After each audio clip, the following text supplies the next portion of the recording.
Karena Unila kampusnya orang sukses. Betul itu kampusnya orang sukses itu bagus juga itu apa namanya Jargonnya. pemasaran jargon itu tuh karena memang pada hari ini itu tidak hanya sekedar jargon. Bisa dilihat pada hari ini di web kita. Pada hari ini ya kayak kami juga lah nih nanti Unilag Archery ini kan. Unilag Archery ini punya juga jargon pantang pulang sebelum menang. Yeah. Kami cuma sekali kalah. Sekali kalah itu di Aceh. Selama perlombaan di Aceh. Aceh itu gara-gara tali ini namanya string itu tinggal semuanya. Jadi kan kalau string baru itu beda lagi caranya. Iya. Itu tinggal di Pekanbaru.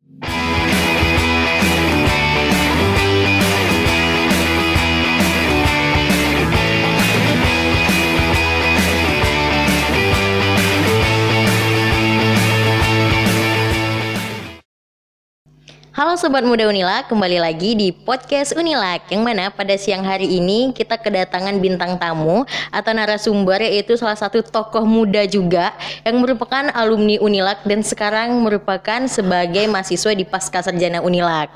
Nah, beliau adalah Septiandi Saputra. Nah, Bang, coba sapa dulu Bang, Sobat Unilag. Teman-teman. Nah, kita langsung aja ya Bang ya, karena Abang masih tergolong mahasiswa juga, yang mana abang itu kan konsennya di archery nih. Gimana sih Bang sejarahnya archery sampai berdiri di Unilag dan apa yang buat abang tertarik di archery ini? Baik, mungkin sebelumnya memang banyak juga nih orang kadang tipu. Kalau nama Septi ini ada Septiandi Saputra, ada Septiandi, ada kemarin ketua DPM kan Septiandi Wilham, ada juga presma kita Septiandi Prandika. Iya benar. Jadi nama saya ini Septiandi Putra. Oh, bukan Saputra ya? Ya, bahkan beberapa sertifikat kalau saya ngisi narasumber itu pakai SA juga. Nah, padahal udah jelas undangan Septiandi Putra aja gitu. Nah, jadi kalau terkait apa namanya archery, sebenarnya ketertarikan sama archery ini yang pertama jelas itu kan kalau dari perspektif Islam itu kan sunnah itu yang pertama. Yang kedua selain itu dari kita segi agama kita dapat. Yang kedua dari aspek kita untuk ngejar prestasi juga dapat. Tapi kalau saya ini bukan bagian dari apanya, atlet sesungguhnya. Kalau saya ini lebih ke organisator. Nah, lebih ke manajemen organisasi. Kenapa saya menarik pada hari ini masuk ke Unilag Archery? Tentu jelas. Unilag Archery ini alhamdulillah itu berdiri sejak tahun 2016. Tahun 2016 oleh Abang Segap namanya. Dulu beliau kebetulan menjadi juga ketua DPM Universitas. Nah, sejarah ini bagaimana pada hari ini kami menanamkan kepada teman-teman itu ada dua. Kalau di organisasi kan biasanya manajemen organisasinya yang difokuskan. Kalau kami itu dua. Yang pertama organisasinya, baru atletnya. Berarti kan ada dua yang kita fokuskan nih.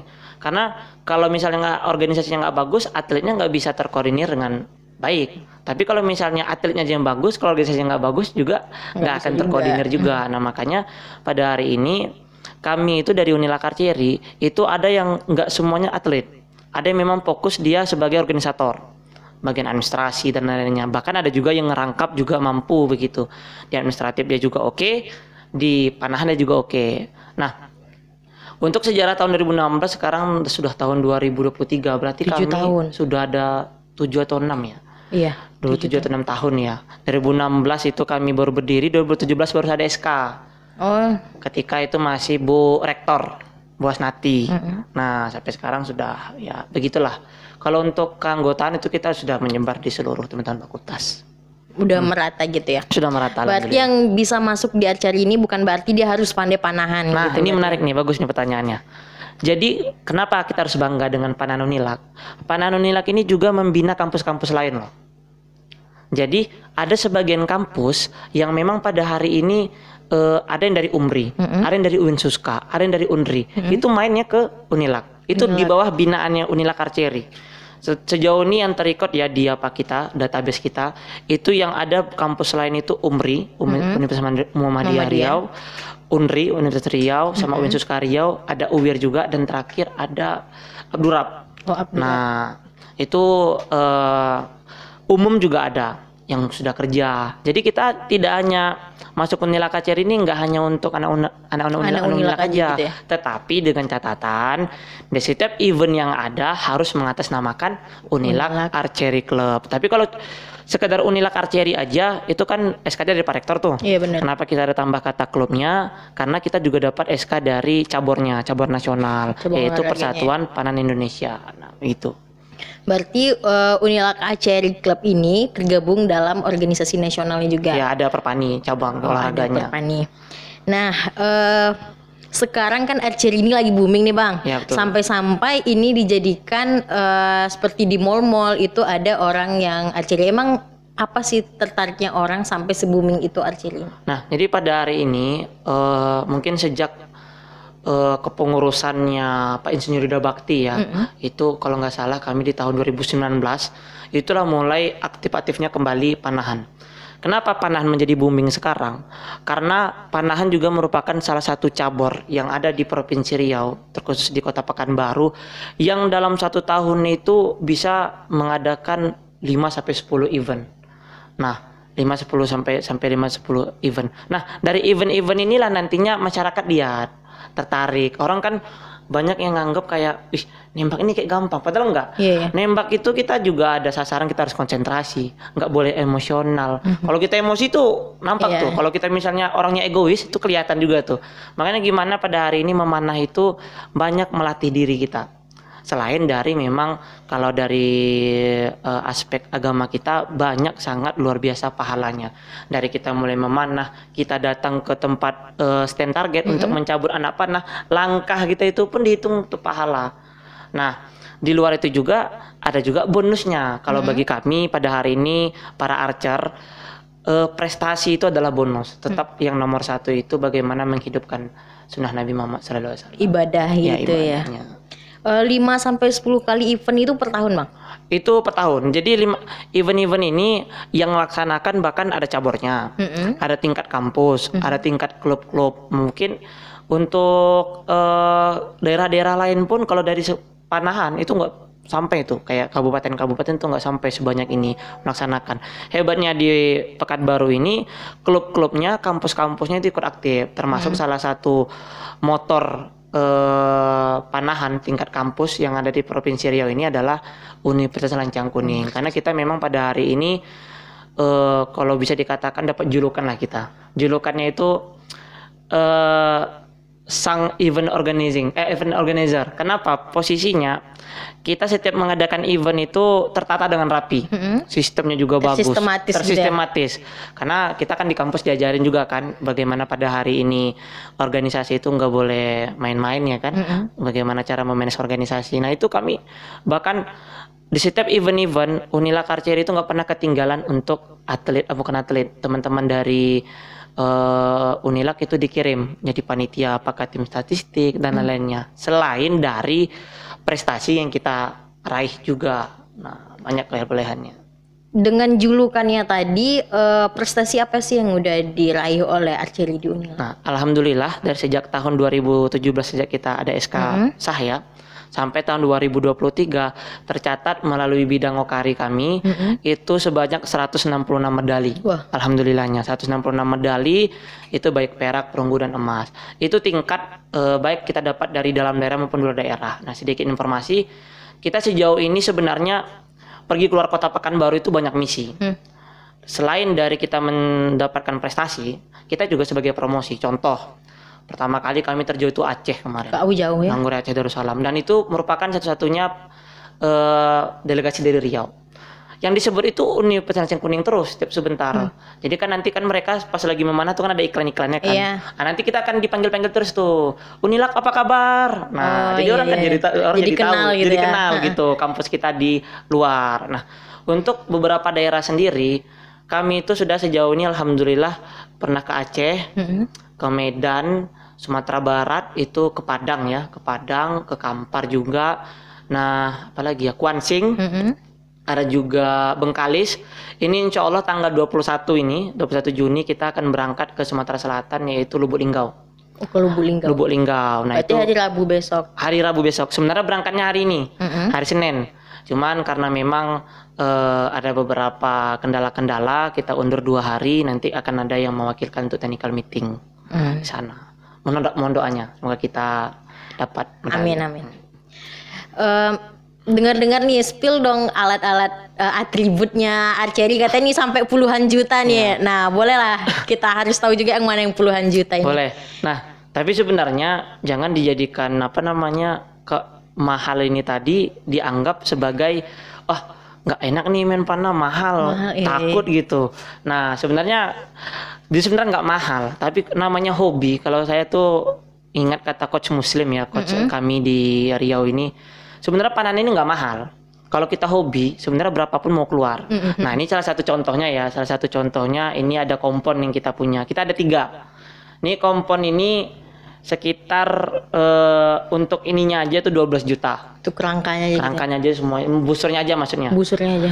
Untuk kelengkapan atributnya kayak visir, kayak ada stabilizer dan lain-lain, itu lengkapnya 20 juta. 20 juta. Nah, ini ada juga lagi. Kita kalau main itu butuh teropong. Apa itu? Nah, teropong untuk kalau misalnya kita nembak kan nanti kita lihat dari teropong kan. Oh, angka sini. Yeah. Nah, itu di luar ini itu sekitar mungkin ada ranknya 1 juta sampai 2 jutaan. Nah, ini kalau untuk kompon itu sendiri. Nah, ini untuk arrow-nya.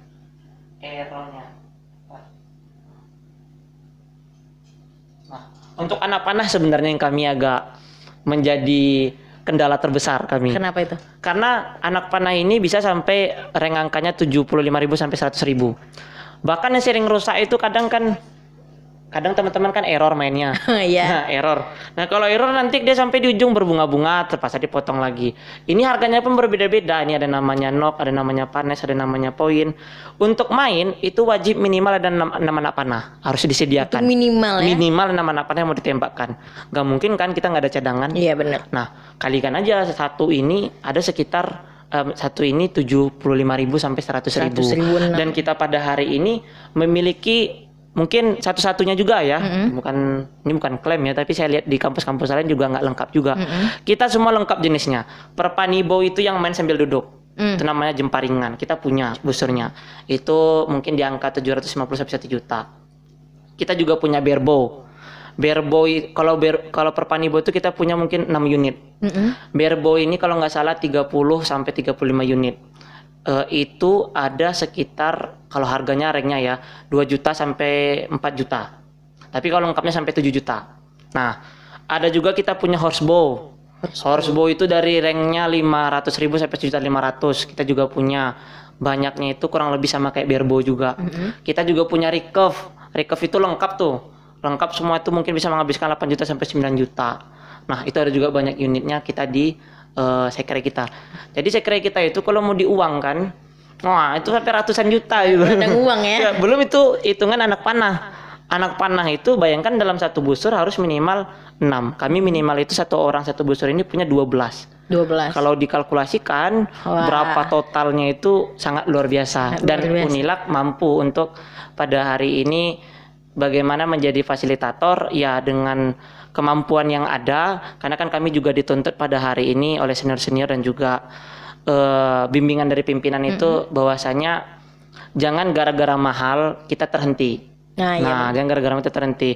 Motivasi tersebut yang membuat kami pada hari ini alhamdulillah relasi-relasi dari Unilak Archery bahkan kita bisa sampai keluar kota itu tidak terlepas juga bantuan-bantuan dari luar. Tetapi alhamdulillah tetap, kenapa teman-teman masih semangat?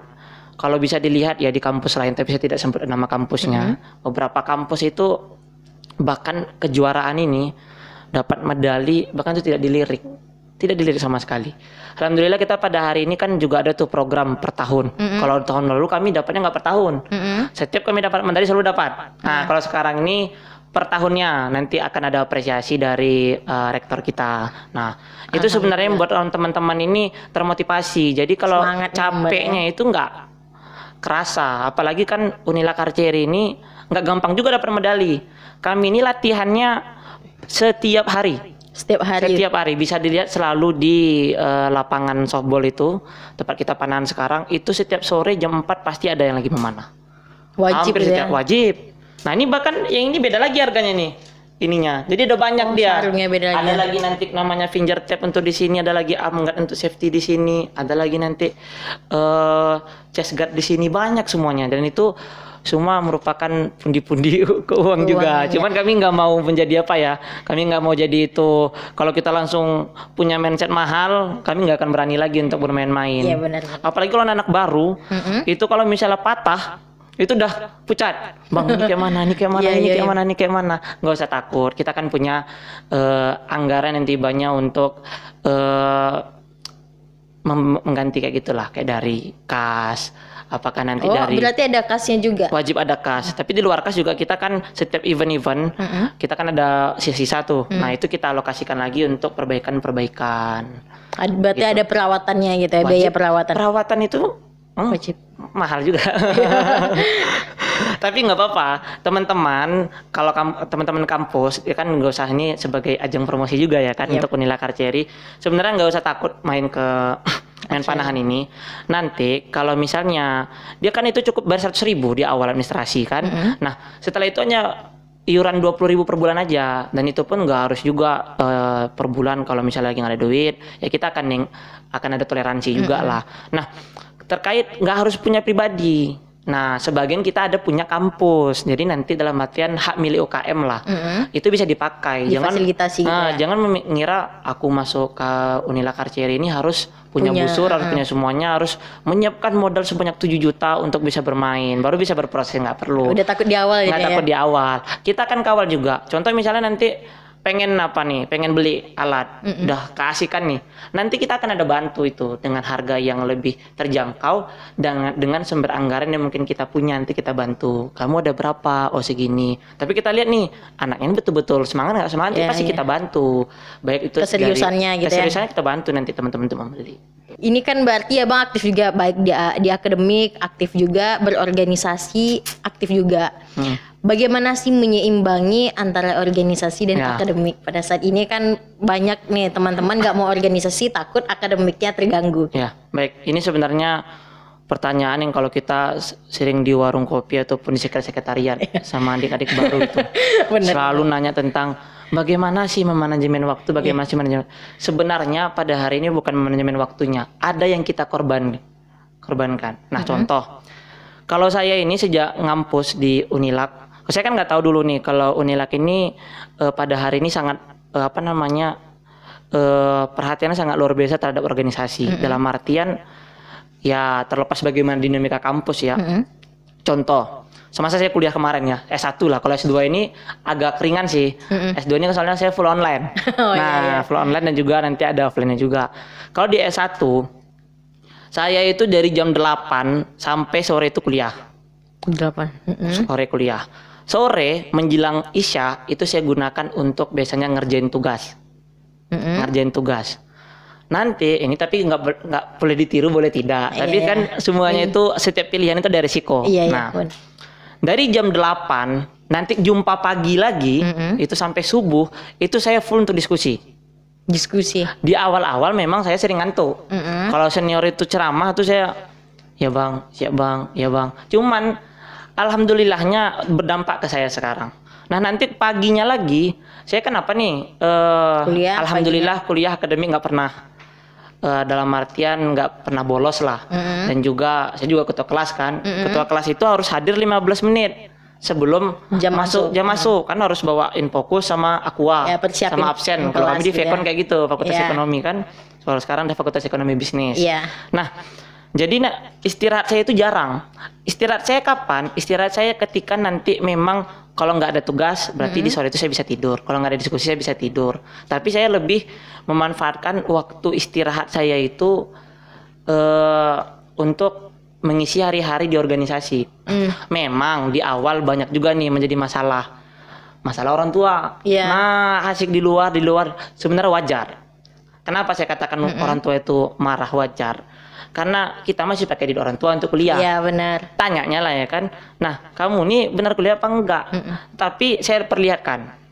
Alhamdulillah berkat bagaimana pada hari ini saya memanajemen organisasi, saya mendapatkan beasiswa, saya juga mendapatkan saya kan sering ke lomba. Alhamdulillah ada beberapa uang pembinaan itu yang kan saya alokasikan menjadi uang SPP orang tua akan melihat. Nah di awal-awal saya sering kena marah. Saya salah satu anak yang manja dulu. Dimanjakan sebenarnya. Jam 9 ada kena telepon. Senior mana mau tahu. Pokoknya jam 9 ini mah lagi ini Bu lagi di sini. Cuman pada hari ini saya nampakkan pada orang tua. Saya mampu pada hari ini membiayai pendidikan saya sendiri.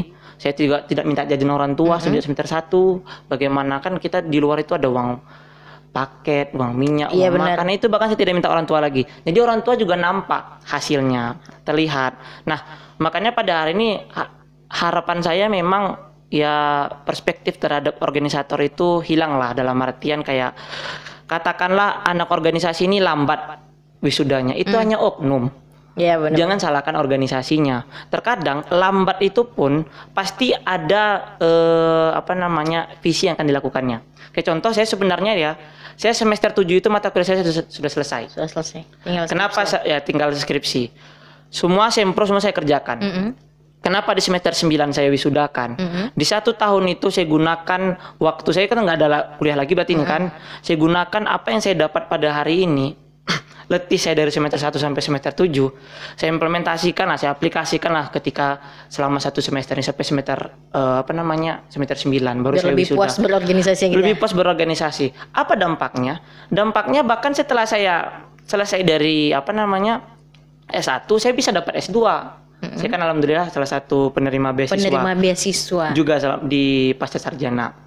Nah, ada beberapa target-target yang saya harapkan. Nah, itulah sedang coba saya tularkan kepada rekan-rekan semua, dan bahkan kami di Unilak Archery itu sering datang ke rumah-rumah untuk meyakinkan orang tua bahwasanya anaknya baik loh, tempat dia untuk organisasi ini kebetulan bagus. Dia berproses bagus gitu. Contoh kayak misalnya kayak kita ke Sumsel, kita ke keluar kota, itu kan banyak yang senang tuh. Nah, itu kita nggak ada minta biaya mereka secara apa, mereka hanya bawa bajunya gitu.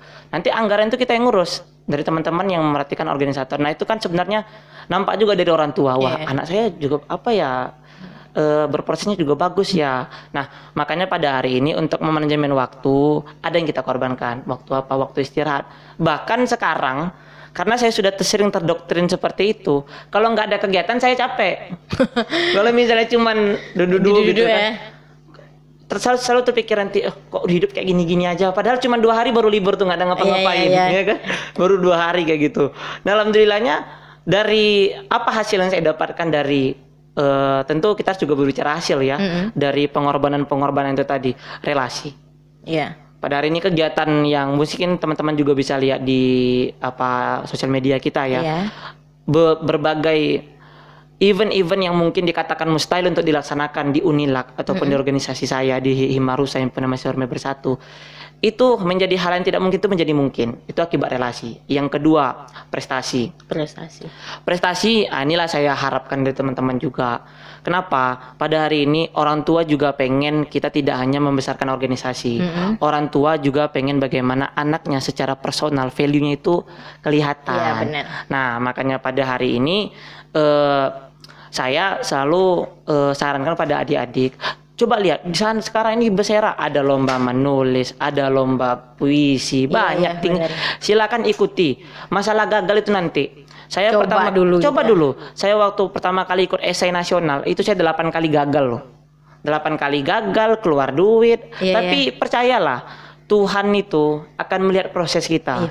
Kapan momen waktu yang tepat itu nanti pasti akan dikasih. Kalau kita nggak ada selalu ketika sudah gagal, kita seuzon, kok kayak gini nih, kita kan nggak boleh nyesel nih. Kalau saya setiap gagal itu, saya selalu sebelum tidur kan saya selalu berkaca sama diri sendiri, evaluasi diri lah. 1 hari ini aku ngapain? Overthinking gitu ya. Nah, tapi overthinking itu nanti jadi 12 ke atas. Overthinking itu perlu loh. Overthinking itu perlu untuk pencegahan segala bentuk masa depan yang kiranya akan merugikan saya. Nah, itulah pencegahannya tadi. Nah, sebelum tidur saya lihat, saya ngapain lagi nih besok ya. Mapnya maksudnya tuh jadwal schedule-nya. Jadi jangan acara aja yang kita punya schedule. Acara. Jadi 1 hari ini saya mau ngapain, saya sudah sudah saya susun. To-do list ya. Nah, kayak hari ini saya misalnya pagi ini jumpa sama Kepala Dinas Pariwisata Kota Pekanbaru. Nanti siang podcast, nanti sore ini lagi diskusi sama teman-teman, nanti malam lagi ada lagi. Nah nanti baru saya tidur.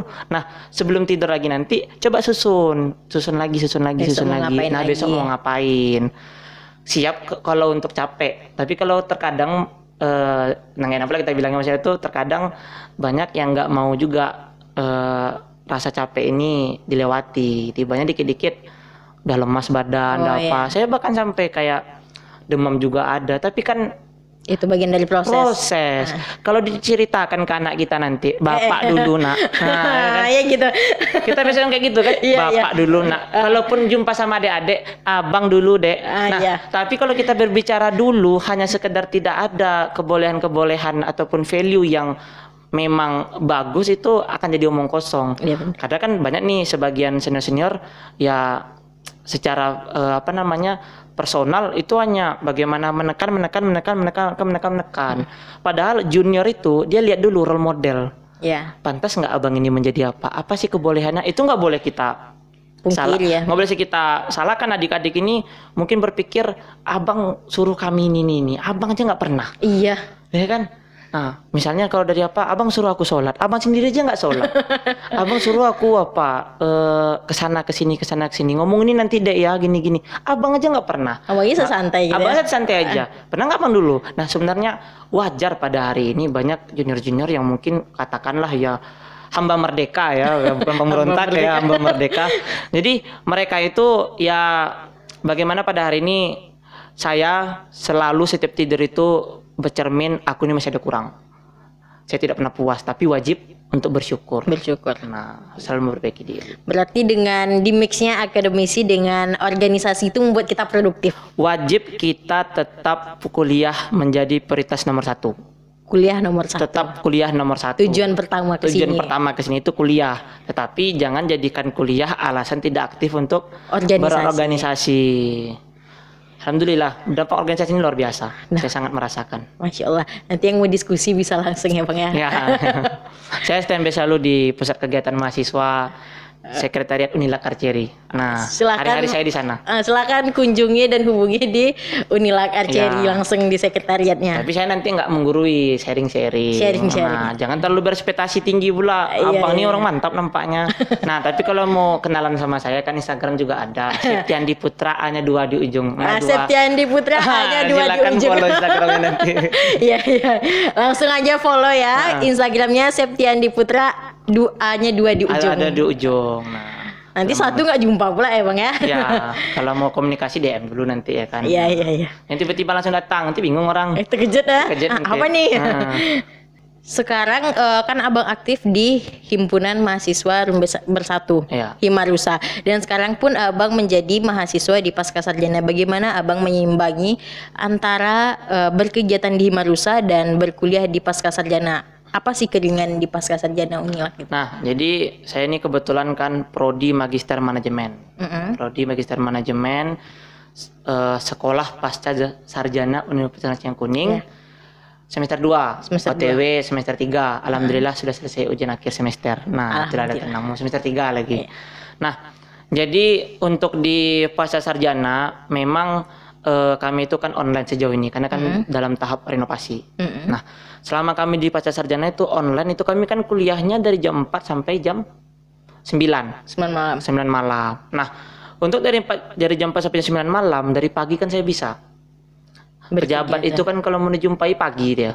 Nah, hanya beberapa segelintir lah mungkin yang mau ngopi-ngopi malam ya kan. Selebihnya pengen jam kantor. Nah, jadi cara menyeimbangkannya seperti itu. Sebenarnya simpel aja, kayak di Pasca Sarjana ini pun pada hari ini kita ya beda nih. Saya mendapatkan budaya belajar dari S1 sampai S2 itu sangat beda. Kalau di S2 ini namanya kompetisi antar mahasiswa itu nggak terlalu kelihatan. Lebih banyak bagaimana kerjasamanya. Nah, saya nggak tahu nih kalau di kampus-kampus lain seperti apa ya. Kalau di kelas saya sendiri, saya kebetulan ketua kelas. Saya yang paling muda, saya yang ketua kelasnya. Nah, kenapa saya yang dipilih? Karena saya dekat rumah sama kampus. Cuma 5 menit dari kampus. Tapi alhamdulillah bagaimana memanage orang tua lah kalau saya anggap nih kan. Kadang ada umur 40, 50. Nah, itu selama presentasi Kalau nanya itu saya lebih ke terangsangnya itu untuk mikir, gimana nih. Kalau D1 itu kan terasanya kayak bagaimana pada hari ini, menjatuhkan teman apa semua. Kalau di sana harus membangun ya. Ruang diskusinya hidup. Bagaimana pengalaman, apalagi kan di kelas saya itu banyak profesi juga ya. Pengalaman yang luar biasa saya dapatkan, tambahan ilmu yang bisa saya implementasikan di dunia organisasi. Bahkan kegiatan saya salah satu sponsornya itu salah satu mahasiswa yang ada di kelas saya, tahun punya perusahaan. Nah, jadi juga bantu, akan bagian dari relasi juga. Saling berkolaborasi gitu ya. Kebetulan pula memang di pasca sarjana ini maaf ya, bukan orang kaleng-kaleng pula yang jadi mahasiswanya. Ada dari kepolisian yang mungkin berpangkat, ada juga anggota DPRD, ada juga beberapa orang-orang penting di perusahaan-perusahaan. Di luar itu semua, ini manfaat nih untuk saya nih. Untuk saya manfaatkan dalam artian ya, saya kan sama-sama alma mater Kuning. Wah, egonya itu membawa alma Kuning ya. Ya kayak Bang atau Kanda atau Bapak, saya juga alma mater Kuning. Nah, lebih masuk egonya. Jadi asik sebenarnya kuliah di sekolah pasca sarjana Universitas yang Kuning. Lebih enak kolaborasinya gitu. Kolaborasinya jadi enak juga memang. Nah, jadi untuk saat ini apa sih kesibukan Abang biar kita bersama-sama bisa tahu kan? Baik, mungkin memang saya nggak terlalu sibuk-sibuk banget ya, nggak terlalu sibuk-sibuk banget karena juga belum kerja. Tapi saya menyibuk-nyibukkan diri. Nah, menyibuk-nyibukkan diri itu dengan saya suka nulis. Saya suka nulis. Nah, alhamdulillah terakhir kemarin kita itu dapat juara artikel bergambar. Itu lawan saya kepala dinas itu. Kepala dinas. Saya kira beliau kemarin itu nggak mahasiswa. Rupanya pas saya mau maju ke depan, kan saya terbaik kedua nih, beliau terbaik ke satu. Rupanya langsung klarifikasi beliau, tenang Sep. Saya mahasiswa doktoral katanya. Soalnya kan perlombaannya kan tingkat mahasiswa. Saya heran, karena kok saya sendiri cuman yang pakai alma mater gitu. Karena ada 3 atau 2 kemarin tuh saya lupa. Nah, itu langsung kemarin alhamdulillahnya luar biasanya pas di Pemkot itu kemarin, semua itu pada datengin, ngerubungin. Mungkin dari kan kemarin tuh upacara seluruh camat-camat hadir sama staf-stafnya, beberapa dinas-dinas lah ya kan hadir di sana tentang otonomi daerah. Nah, otonomi daerah. Kemarin itu saya ngangkat tulisan tentang bagaimana anak muda pada hari ini dapat memanfaatkan kawasan pesisir itu untuk menjadi sebuah destinasi wisata. Karena kan orang tahunya banyak Pekanbaru ini hanya tentang hotel sama mall aja. Nah, padahal sebenarnya Pekanbaru ini juga di bagian pesisir dengan kreativitas anak muda yang pada hari ini tidak terlalu diangkat, padahal banyak. Itu kalau kita bisa lihat potensi-potensi untuk dimanfaatkan sangat luar biasa. Nah, alhamdulillah saya juara. Pas saya di penyerahan penghargaan oleh Pak PJ Wali Kota Pekanbaru, pulang dari situ saya dikerubunin. Saya juga mahasiswa Unilak, saya juga alumni pasca sarjana. Ada juga yang tibanya reguler satu lagi kan. Saya kan reguler yang Senin sampai Kamis. Ada juga yang Jumat sampai Sabtu. Nah, itu ada juga yang kelas Jumat Sabtu juga datang. Saya juga Unilak, bahkan yang mengadakan di bagian TAPEM itu kan tata pemerintahan. Beberapa stafnya pas saya masuk nih untuk ambil uang pembinaan, ada dong uang pembinaannya. Pas saya masuk, itu ada juga yang nyambut. Saya juga alumni pasca sarjana magister manajemen juga sama kayak kamu gitu. Nah, jadi pada hari ini pun saya bangga memang menjadi lulusan kampus Universitas yang Kuning. Dari perspektif saya kan organisator ya, fokus di organisasinya. Untuk di luar kita cukup menjadi patron. Bahkan sampai pusat sekarang kita patron loh. Ada salah satu mahasiswa kita ya kan, mantan Presma Unilak itu Jimmy Saputra Nasution menjadi bendahara pusat BEM Nusantara. Makanya dari segi prestasi mungkin bisa lihat lah sekarang kan Unilak juga luar biasa. Ya kan, juga lihat bagaimana prestasi-prestasi yang pada hari ini nggak kacang-kacang juga. Dari segi apa lagi? Segi dosennya hibah apa semua. Bisa kita lihat bagaimana pada hari ini kampus kita dapat hibah dan lain-lainnya itu. Dari berbagai perspektif semuanya patutlah bangga, sebenarnya pantas dikatakan sebagai kampus kebanggaan masyarakat Melayu. Dan saya juga mohon doa melalui podcast ini, nanti kan ini bakalan disiarkan kan? Nah, bakalan disiarkan. Ini saya sedang ada nulis juga, nanti tanggal 23 Juni itu paper terkait studi IKN. Studi terkait ibu kota negara baru. Oh, IKN. Ya, IKN saya buat papers itu sekitar ada 19 halaman. 19 halaman saya itu lebih mengarah tentang bagaimana sumber daya manusia pada hari ini di ibu kota negara baru. Nah, itu nanti kalau seandainya juara, insya Allah memang jika Allah mengizinkan, amin ya Allah. Jika diizinkan, itu nanti papersnya akan diserahkan langsung ke Bapak Presiden Joko Widodo. 3 naskah terbaik. 3 naskah terbaik. Dan juga dengan uang pembinaan yang juga luar biasa. Untuk nambah-nambah uang SPP. Soalnya admin Unilak udah ngechat ya kan. Bayar uang SPP. Iya, gitu kira-kira. Kalau untuk yang lain mungkin kesibukannya ya lebih ke apa sih, lebih selain saya menulis, bagaimana pada hari ini untuk sharing-sharing teman-teman. Karena kan pada hari ini banyak senior-senior kita yang di pemerintahan-pemerintahan yang jadi ya kan. Nah, jadi sebenarnya Unilak ini kalau mau buat event nggak usah pusing-pusing. Gampang. Nggak usah pusing-pusing. Kalaupun kita hakul yakin dan kita nggak pernah seuzon dan juga kita nggak pernah tibanya gondok ketika nggak sesuai dengan ekspektasi ketika sudah berjumpa, nah Allah itu akan menggantikan. Saya sendiri saksinya. Alhamdulillah pada hari ini kegiatan terakhir kita ini yang akan kita juga menggandeng Unilak, itu kita sudah untuk awal Agustus besok itu akan hadir nanti Pak Samsuar, Gubernur Riau dan juga PJ Wali Kota Pekanbaru. Bahkan unsur lain-lainnya itu juga sudah terkomunikasikan. Tentu di saat saya audiensi itu nanya, kamu ini dari mana kampusnya? Unilak juga begitu. Nah, jadi Unilak ini bukan kaleng-kaleng, Bos. Karena Unilak kampusnya orang sukses. Betul, itu kampusnya orang sukses itu bagus juga itu apa namanya pemasaran jargon itu tuh, karena memang pada hari ini itu tidak hanya sekedar jargon.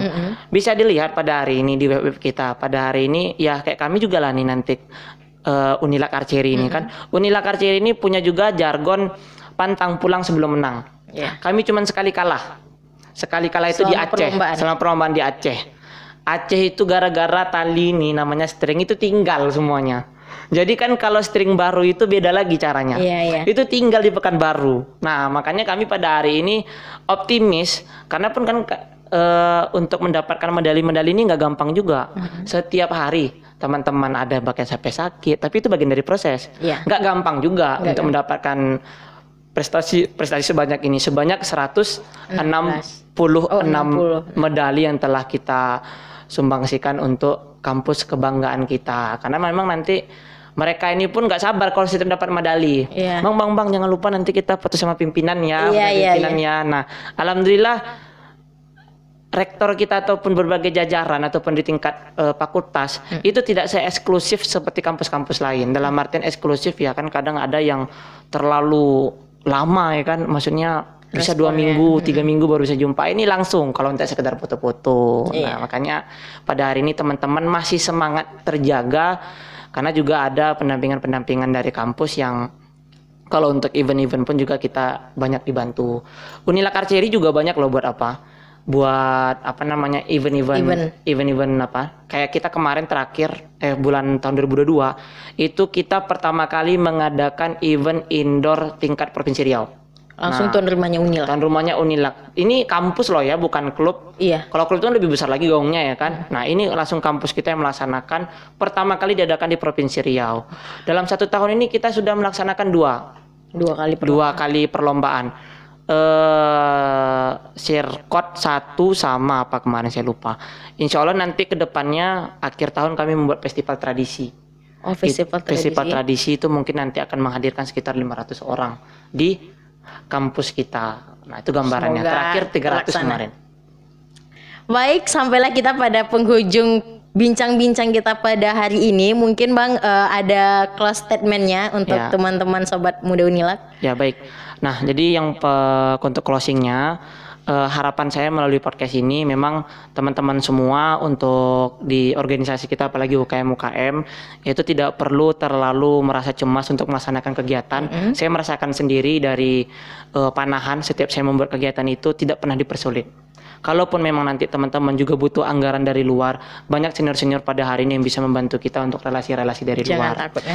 Kemudian terkait masalah perkuliahan, karena ini kan menjadi problematika pada hari ini. Banyak yang mengatakan kalau fokus organisasi perkuliahannya bisa jadi lama gitu. Nah itu sebenarnya tergantung ke pribadi kita masing-masing kembali.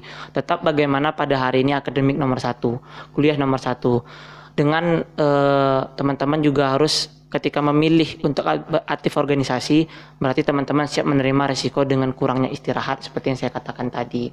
Selanjutnya untuk hal-hal lain, prestasi-prestasi yang kita dapatkan ini tidak hanya untungnya ketika kita ada di kampus saja.